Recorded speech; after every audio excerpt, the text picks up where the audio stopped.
Agustín de Iturbide es uno de los personajes más importantes de la independencia de México y sin embargo de los más olvidados, tachado como traidor y tirano, y no como libertador y fundador. Iturbide nació en 1783 en una familia acaudalada, por lo que creció ignorante de la situación general que se vivía en la Nueva España.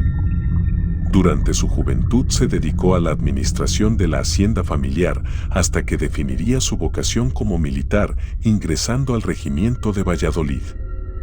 Pasado el tiempo adquiere otra hacienda, lo que incrementaría más su fortuna.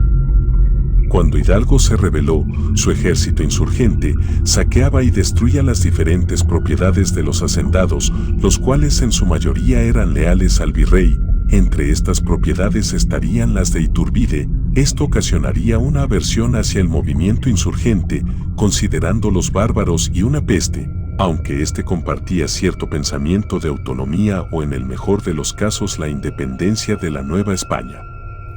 Iturbide consideraba que Hidalgo y sus sucesores habían desolado al país, vaciado las arcas nacionales e impulsado el odio y la división entre europeos y las demás castas, alejando así la vía que consideraba óptima para la autonomía, ya que la violencia solo generaría más violencia y sus ansias de libertad solo traerían más represión. Con este sentimiento y decepción hacia los insurrectos, harían a un Iturbide tenaz y despiadado, de tal forma que no perdería ni una sola batalla, aun en situaciones en clara desventaja numérica.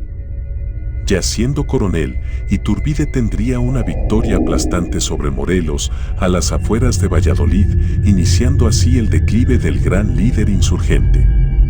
Las victorias de Iturbide no pasaron desapercibidas para el bando realista, el cual, lejos de apremiarlo, lo acusaron de malversación de fondos y fue destituido de su cargo, ya que semejante renombre en tan poco tiempo traería envidias de los llamados aliados de él. Y aunque poco tiempo después fue absuelto, decidió no regresar al ejército, aunque ya tenía clara su intención de independencia de la Nueva España. Sin embargo, su repudio hacia los insurgentes lo haría pensar que los insurgentes deberían ser exterminados para su visión de libertad. En 1820, el virrey Apodaca lo llamó de nuevo a las armas para acabar con Vicente Guerrero, uno de los últimos líderes insurgentes, aunque Iturbide ya tenía una encomienda con conspiradores para la independencia. Mientras sus tropas se enfrentaban y mataban entre sí, sus líderes Vicente Guerrero y Agustín de Iturbide se mandaban correspondencia pidiendo que depusieran las armas uno al otro, aunque en realidad estaban pactando una independencia distinta a la que Hidalgo y sus conspiradores aspiraban, sellándolo con el icónico abrazo de Acatempan, donde firmarían el Plan de Iguala, señalando 3 puntos importantes, los cuales eran el respeto a la religión católica, la total independencia de España y la unión de europeos y americanos sin distinción alguna. Aunque claro, el respeto a la religión católica iba en contra del ideal conspirador masón de destruirla. La total independencia de España para la futura dependencia de Estados Unidos y la unión de europeos y americanos, que sería una total mentira, ya que con la independencia el sistema de castas permanecería en la mente de la población, haciendo a los posteriores mestizos en el poder más racistas que los mismos peninsulares, marginando a la población indígena y expulsando a los mulatos. La unión del ejército, comandado por Iturbide y el resto del ejército insurgente, se le llamó Ejército Trigarante, el cual emprendería una victoria aplastante a los pocos realistas que quedaban. El nuevo virrey, viendo su causa perdida, accedió a dialogar con Iturbide, pactando así la independencia del ahora llamado Imperio Mexicano, con la condición que el trono lo ostentara a alguien de la familia real de España. Sin embargo, el rey de España se negó a enviar a un Borbón a gobernar México, ya que aún no consideraba la Nueva España. Esto causó disturbios por el rechazo y por la ascensión de Iturbide al trono. Con esta presión el Congreso lo nombró emperador. Poco después de su coronación, las diferencias entre Iturbide y el Congreso, el cual ya había sido infiltrado por la masonería, se hicieron muy presentes.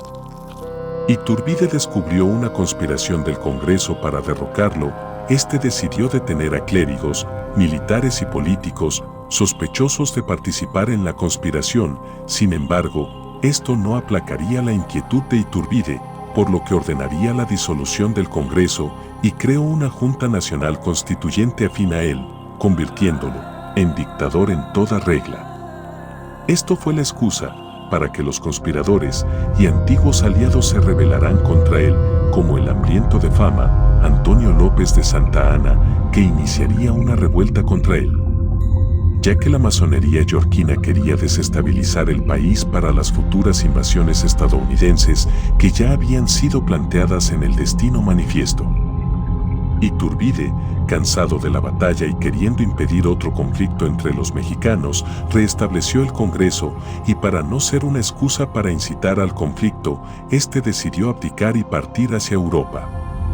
El Congreso, vengativo, lo humilló, lo tachó de traidor, enemigo de México y ocultando su participación crucial para la independencia resaltando a otros en su lugar y para terminar, lo condenaron a muerte en caso de retornar a México, claro, todo esto sin que él lo supiera.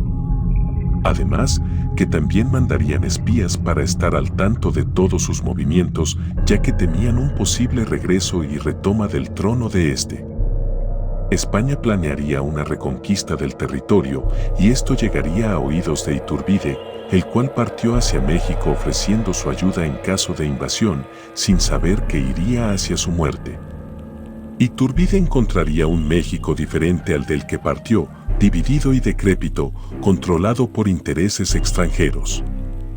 Así pues, al momento de pisar el país fue arrestado y fusilado sin derecho a un juicio, pues su mera existencia peligraba la historia que los nuevos controladores impondrían en la nación.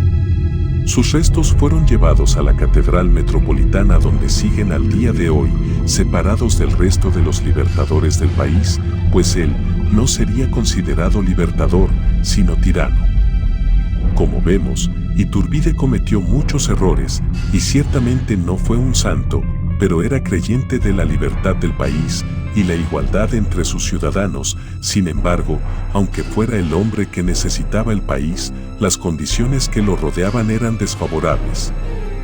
Sin aliados y con enemigos internos y externos hizo lo mejor que pudo, y como sabemos sus sucesores fueron incluso peor en todo aspecto, solo que protegidos bajo la bandera de la democracia.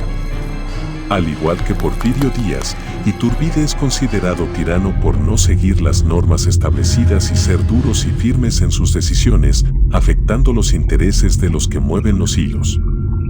Recuerda que no es cuestión de buenos contra malos. La historia es más compleja que blanco y negro, son tonalidades de grises que se van aclarando o oscureciendo conforme la persona y la situación. Aunque tristemente ese gris está siempre muy oscuro, y conforme el tiempo, lejos de aclararse, se va oscureciendo, y es esa oscuridad la que nos ciega de la realidad. Yo me despido, no sin antes decirte que sabemos y que creemos saber.